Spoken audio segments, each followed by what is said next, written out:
Parfait, c'est parti pour les techniques d'application de charbon.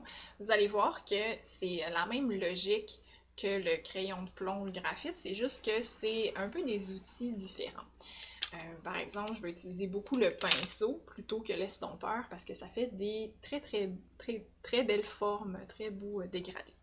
La première technique d'application, c'est vraiment en faisant des lignes puis en les étirant. Pour ça, je trouve que c'est bien pratique, par exemple, d'utiliser un crayon charbon. Donc, par exemple, ici, j'ai une sphère que je voudrais couvrir. Donc, par exemple, la partie la plus sombre de la sphère, je vais passer mon crayon dessus, comme ça. Et ensuite, je vais utiliser un des pinceaux pour étendre le charbon puis amoindrir cette forme-là. Donc ici, je prends le pinceau qui est plus court parce que il y a un petit peu plus de... est un petit peu plus ferme, puis ça permet comme de passer un peu mieux. Donc je passe dessus, tout simplement. Puis ça permet de créer une douceur, de tout mélanger ensemble. Puis ensuite, comme avec l'estompeur puis le crayon de plomb, ben j'étire dans la partie qui est plus pâle. Et là, il faut vraiment pas avoir peur de mélanger. Ça prend le temps que ça prend. C'est même parfois un peu long. Puis quand on fait ça, en fait, ça permet vraiment d'aller tirer le charbon dans la partie plus pâle. Puis ça peut prendre un certain temps. C'est vraiment bien d'utiliser un papier qui est lisse pour ça parce que ça permet de le bouger relativement facilement. S'il n'y en avait pas assez, bien évidemment, on peut toujours en remettre un petit peu plus. Il n'y a rien qui vous empêche de couvrir des zones plus grandes en faisant un petit peu des lignes comme ça. Puis de couvrir juste comme avec un crayon normal. Puis de remélanger à nouveau. De passer une autre fois dessus.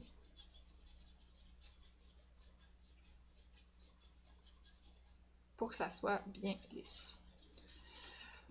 Là, vous voyez, ça laisse toujours un petit peu des saletés, donc il faut fréquemment débarrasser son pan de travail, le nettoyer, envoyer les saletés ailleurs.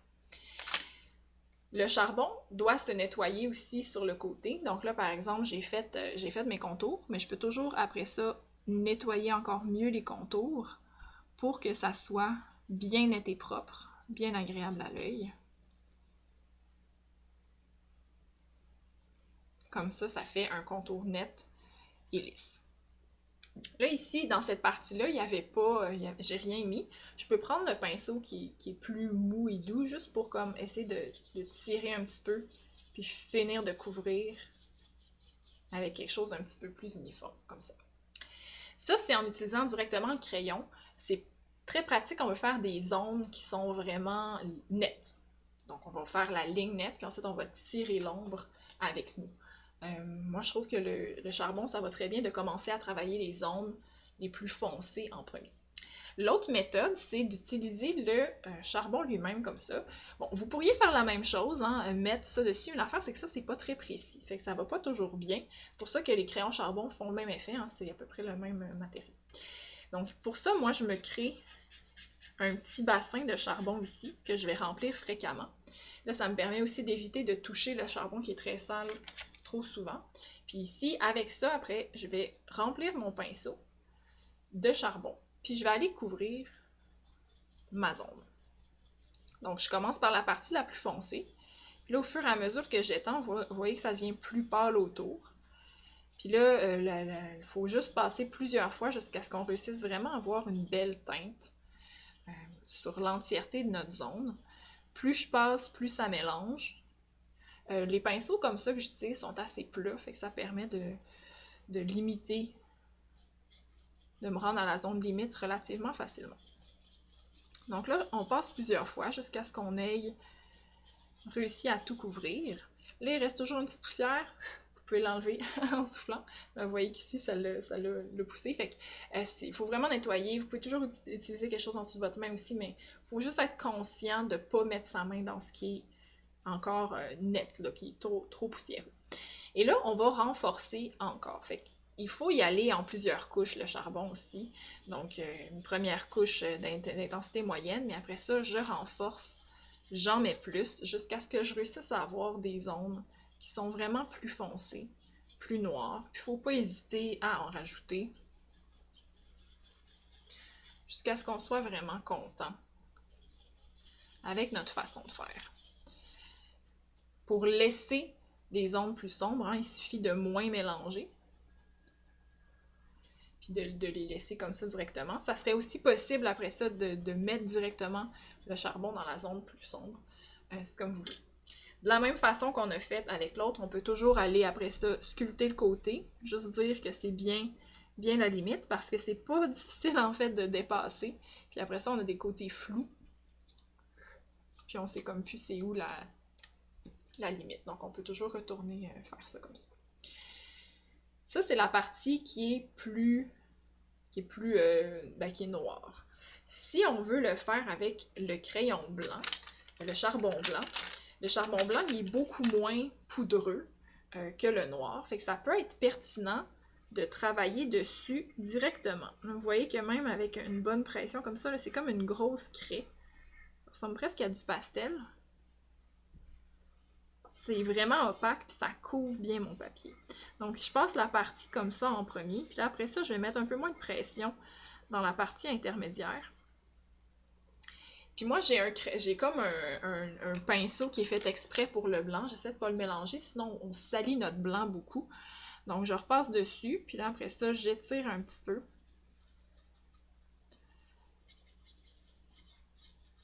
Pour faire une belle transition. Donc, ça fonctionne de la même façon avec le blanc. Là, je passe plusieurs fois, jusqu'à ce que ça soit aussi doux et harmonieux que possible. Il faut être patient. Même chose, on peut toujours effacer après. C'est vraiment le fun, le charbon. Pour ça, il s'efface quand même bien, tant que le papier n'est pas trop poreux. Maintenant, comment est-ce qu'on va faire des dégradés de blanc au noir? Parce que c'est très intéressant de commencer son dessin en faisant seulement le noir et les teintes intermédiaires, mais à un moment donné, on va vouloir aller mettre quelque chose de plus punché pour vraiment faire la lumière. Fait que là, on va se faire une sphère. C'est un mini projet. Là, ici, c'était juste des pastilles pour le tester, mais là, ici, notre but, ça va être vraiment de faire une sphère avec une source lumineuse qui vient. Donc, il y aura forcément une ombre à terre aussi, comme ça. J'y vais pas fort parce que c'est juste le tracé. Donc, ce que je vais vouloir faire, ça va être commencer avec, par exemple, la zone qui devrait être très foncée. On le sait que près du sol, ça va être foncé, foncé, foncé parce qu'il n'y a pas de lumière qui passe. Donc, je viens vraiment remplir de noir. Là, pour l'instant, je n'ai pas pesé très fort, mais c'est correct. Fait que je vais faire cette partie-là autant que je peux. Et là, je vais commencer à adoucir. Mais là, plutôt que d'y aller directement avec l'autre, je vais rajouter un peu de charbon dans cette zone-là pour comme tout mélanger puis travailler plus efficacement. Fait que je passe comme ça. Puis là, ça m'a permis d'aller très vite couvrir toute la zone qui est supposée être plus à l'ombre. Comme ça. Et là, je couvre bien, je frotte. Le charbon, c'est pas long que le pinceau se décharge. Fait qu'une fois que j'ai passé dans ma zone foncée, après ça, j'ai pas peur de faire des petits ronds dans la zone plus claire pour couvrir un peu, puis avoir quelque chose de plus uniforme. Donc là, je vais renforcer un peu la zone foncée. À nouveau. Pour avoir vraiment une belle forme qui fonctionne. Qui fonctionne avec la forme qu'on a. Là, j'ai soufflé un petit peu. Et là, je vais prendre mon autre pinceau qui est un petit peu plus... Où est-ce que je l'ai mis? Qui est un petit peu plus ferme pour juste peser plus fort puis adoucir les transitions aux endroits où je vois encore un petit peu trop la ligne. C'est comme si je la vois trop, fait que je viens adoucir un petit peu. Donc, première étape de sphère, c'est faite. Maintenant, je vais nettoyer le contour parce que je veux bien voir de quoi il en est. Même la partie sombre aussi ici. Donc là, j'ai une belle sphère. Et là, je vais commencer à penser à la construction de la lumière pour ça. Donc, par exemple, la première chose, c'est qu'on va avoir besoin d'enlever un petit peu de luminosité ici, qu'on a rendu un petit peu trop... Oups, pardon, la mie de pain. Juste trouver ma mie de pain. Pour faire ça, on va avoir besoin de la mie de pain.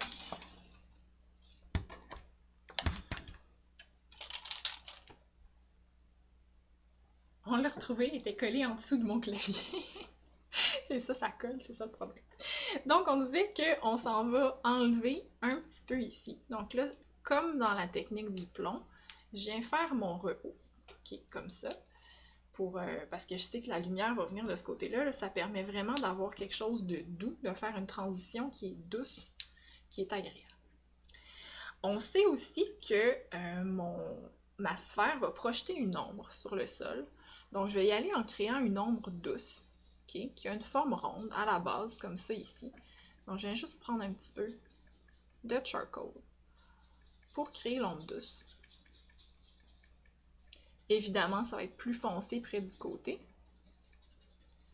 Ça va être plus pâle, plus loin. Comme ça. Et là, maintenant, pour rendre ça plus percutant, il faut aller travailler les côtés. Donc, tout volume, en fait, on va toujours commencer par fixer les teintes générales, puis ensuite, on va aller détailler. Donc, pour donner davantage de crédibilité à notre forme, il faut que les contours soient nets. On peut les effacer dans certains cas, mais des fois, il faut les renforcer avec quelque chose de précis. Ce crayon-là, charbon, il est un petit peu plus gras. Okay? Donc, il est pas poudreux, il est plus gras, donc il va pas se diffuser. Une fois qu'on finit notre ligne avec, ça devient vraiment très bien fait. Donc, je m'en viens avec soin faire le contour de la sphère ici. Donc ça permet d'avoir un côté vraiment mieux défini. Bon, évidemment, il faut que votre crayon soit bien aiguisé quand on fait ça. Donc, contour de la sphère, super bien défini dans la partie sombre. Et ça, c'est 100% noir. Hein? Donc, c'est vraiment, vraiment foncé. Ça ne va pas se rediffuser. Fait que je sais que j'ai vraiment réussi à créer la partie la plus sombre comme ça. Si vous voulez, vous pouvez quand même cependant ajuster un peu le dégradé pour que ça soit toujours bien fluide. On peut toujours aussi remettre un petit peu d'ombre plus foncée à la base ici, si juste déposer avec le pinceau, ça fonctionne pas. Je peux y aller directement avec le crayon pour en remettre plus. Puis après ça, ajuster un petit peu le contour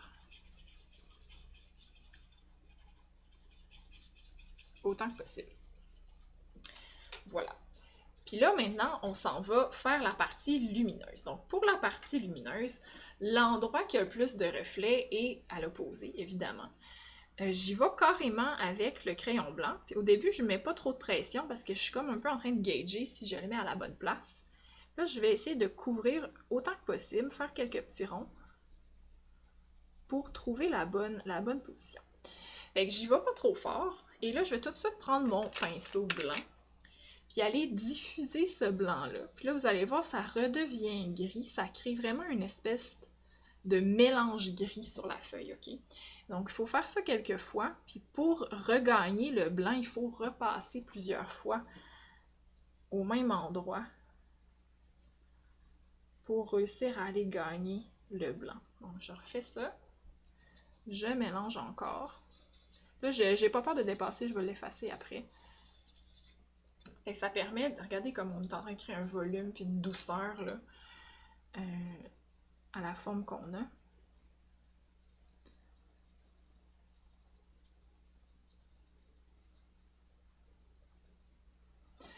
Je passe quelques fois, super.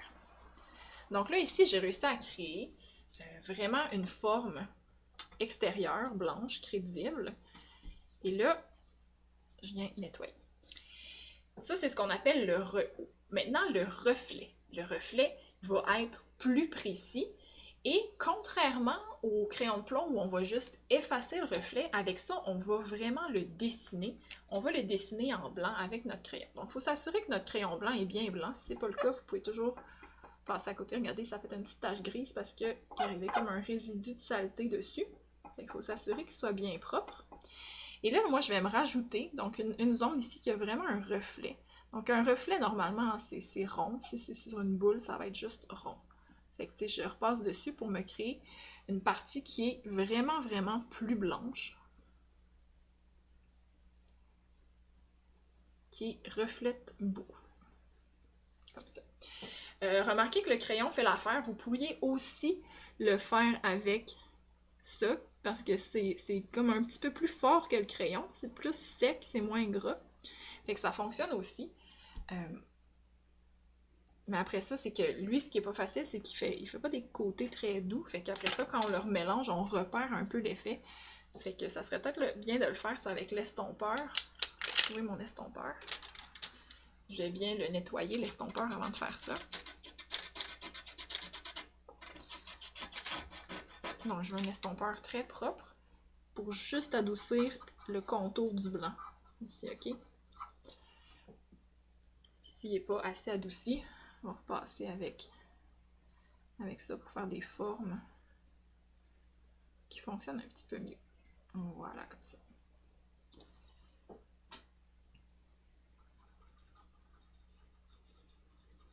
Donc ça, c'est notre reflet. Okay? C'est important qu'il soit bien pâle, le reflet, pour comprendre que qu'il y a beaucoup de lumière. Et là, ce qui peut être intéressant... Oups, j'ai pas mis de bon côté. Un instant de distraction. Et voilà. On va juste l'ajuster encore un petit peu. Donc, il faut prendre le temps que ça prend. Des fois, ça prend 2-3 petites passes jusqu'à ce qu'on réussisse à vraiment créer. Puis là, après ça, comme d'habitude, on peut toujours faire le contour pour ajuster la forme puis avoir une belle bille ronde. Et là, ce qui est le fun, c'est que comme dans toute chose, on a souvent un reflet réfléchi, une lumière réfléchie. Donc, je m'assure d'aiguiser à nouveau mon efface pour qu'elle soit bien prête. Comme ça. Et là, elle est bien prête. Et je vais aller mettre un petit reflet réfléchi de l'autre côté, comme s'il y avait une lumière qui venait frapper sur la boule de ce côté-ci.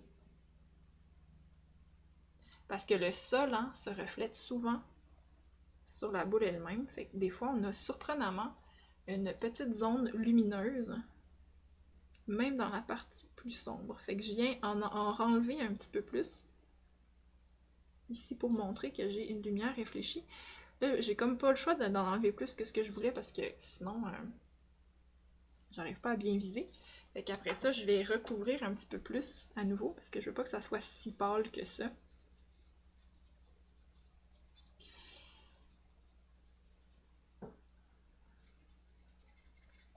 Je vais même l'étirer encore plus ici. C'est une lumière réfléchie, en fait. C'est pas une lumière forte, c'est juste une variation dans le gris. Fait qu'il faut pas avoir peur de le recouvrir un peu.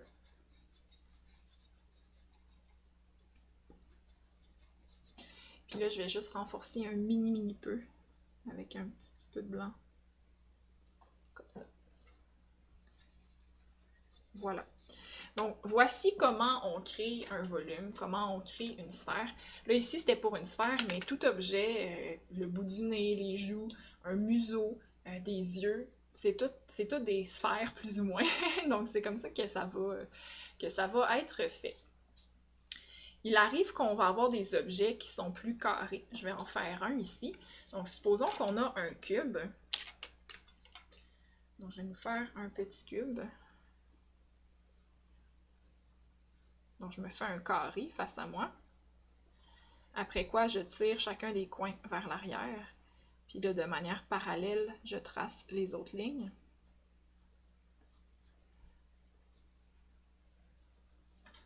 Super. Voilà qui est fait. Et maintenant, je vais enlever les contours un petit peu. Donc, supposons qu'on a une lumière qui vient dans la même direction. Il faut se demander à quel endroit, quelles seront nos couleurs principales. Donc, c'est sûr que ce côté-là va être très foncé parce qu'il est face à nous. Il n'y a pas vraiment de lumière qui va venir de ce côté-là. Donc, au charbon, tout ça, ça serait très foncé. Moi, j'aime utiliser le crayon comme ça pour juste faire une forme globale parce que je sais que ça va être tout à peu près pareil, comme ça. Puis là, je couvre à peu près sans mettre trop de pression, là, parce que je sais que je vais l'ajuster après. De ce côté-là. C'est ma forme la plus foncée. Après ça, je sais que ça va être plus pâle, fait que je vais utiliser le pinceau pour diffuser. Fait que là, je vais prendre mon gros pinceau, ici, avec le résidu de charbon. Tu vois, il en reste encore, fait que je peux encore le faire. Puis là, je vais juste passer dessus, tout uniformiser un peu, puis étendre la saleté, le charbon ici. Si vous faisiez ça au plomb, ben c'est avec l'estompeur que vous feriez ça. On obtient un effet très similaire avec l'estompeur puis le pinceau. C'est juste que comme le charbon, c'est vraiment, vraiment en poudre, ça va bien avec le pinceau, ça le tire bien. Puis comme le graphite est un petit peu plus solide, ben l'estompeur qui est lui aussi plus ferme, c'est plus facile de l'avoir comme ça. Donc ça, c'est ma première partie de mon cube. Là, c'est un peu sale, donc on va nettoyer pour avoir des côtés nets et clairs. On peut bien voir notre distinction. Et là, maintenant, on va se demander qu'est-ce qui est le plus foncé, qu'est-ce qui est le moins foncé. Donc, évidemment, ce côté-là devrait être encore plus foncé parce qu'il est vraiment à l'ombre. Après ça, sur le dessus, on va avoir quand même beaucoup de lumière qui va venir ici, parce que c'est sur le dessus plus. Et sur le côté, ça va être comme entre deux. Donc, on va essayer de montrer que le côté ici est plus foncé. Donc, je reprends un petit peu de charbon pour renforcer cette ligne-là, puis montrer que le côté de ce côté-là, il est plus foncé. Je vais faire la même chose ici. On couvre, on couvre, on couvre. On peut penser que le coin le plus opposé ici sera encore plus foncé. Vraiment pas beaucoup de lumière qui s'y rend. Parfait. Toute la zone ici, encore plus foncée, donc j'hésite pas à rajouter du charbon à nouveau pour la rendre vraiment, vraiment noire au maximum. On pourrait aussi passer juste un crayon dessus, noir, pour le faire si on veut.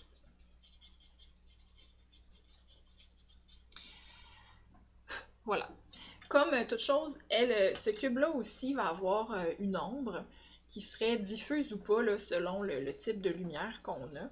Fait qu'on peut lui faire une forme comme ça, juste pour montrer son ombre. Puis normalement, ça va couper de manière assez nette, l'ombre. Fait que si je fais vraiment une ombre là, plutôt rectiligne dans le sens du cube, et je vais ensuite la sculpter. Donc le bas de l'ombre va arrêter ici. Puis le côté ici, là, ça semblerait... c'est une bonne question. C'est pas facile dans les ombres projetées si on n'a pas, si on n'a pas de modèle nécessairement. Mais même si c'est approximatif, on va quand même comprendre qu'est-ce que c'est. Donc là, on arrive au moment où on va rajouter du détail pour que ça soit plus crédible. Donc je viens toujours sculpter les côtés de mon cube. Et on va un peu donner, en fait, plutôt que de faire des lignes noires, on va justement travailler en termes de reflets. Donc on peut penser que sur le haut du cube ici, on aurait un espèce de reflet, vu que c'est une ligne assez nette. Le soleil ou la lumière va refléter sur cette ligne-là. Et sur l'arête ici aussi. Donc on sculpte par forme blanche en quelque sorte. Sur le côté, peut-être qu'il y a encore une espèce de lumière réfléchie qui permet de mieux voir certains endroits. Fait qu'on peut, même si là ici on n'a pas de modèle puis qu'on y va de façon approximative, on peut sculpter un peu chaque ligne d'une manière vraiment légère, puis là il est capable après ça de comprendre qu'est-ce qu'il y en est. Ici, même chose pour probablement ma lumière réfléchie. Donc je me fais un peu une forme qui indique le bas du cube, puis je vais aller enlever l'excès de charbon, de fusain, pour montrer que c'est comme si la lumière était un peu réfléchie en bas. Ensuite, je mélange à nouveau. Je vous rappelle que ça, c'est un exercice là, de cube ou de volume, mais c'est vraiment des techniques d'application de charbon. Il faut en faire quelques-uns juste pour être capable de comprendre comment ça marche. Puis là, après ça, ben, la partie qui est vraiment au bas du cube, qu'on sait qui est foncé, foncé, foncé, ben là, je repasse avec mon crayon, puis je vais vraiment montrer qu'il y a une ombre massive en bas, comme ça. Je peux aussi renforcer certains coins, ici et là. Fait que par opposition, là, avec les variations de lumière, on est capable de recomprendre la forme du cube. Il va nous rester à faire la même chose pour le dessus. Donc pour le dessus, cette fois-ci, on reprend notre petite partie blanche. Donc on pourrait supposer que c'est seulement la partie du haut qui est vraiment plus blanche. Donc je repasse dessus. Là, ici, vu qu'il est bien aiguisé, je passe avec le coin.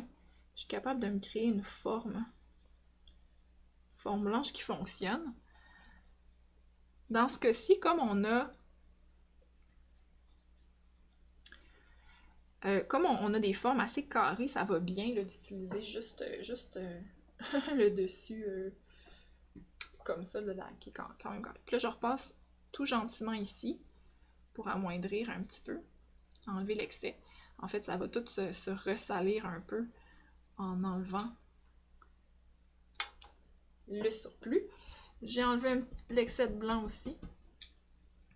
Puis je viens ressalir peut-être un peu plus parce que c'est trop blanc à mon goût, là. Peut-être le dessus, comme ça. Puis je vais juste reprendre maintenant mon crayon blanc pour me faire une ligne qui marque bien la fin du cube, qui est bien définie. L'arête. Puis ici, un petit peu aussi, le côté. Donc juste de faire ça comme ça, là, c'est assez après ça pour qu'on comprenne comment ça marche, comment le cube est fait. Alors, en dernière étape, on vient sculpter vraiment le côté pour qu'on ait des belles lignes droites. Ici aussi.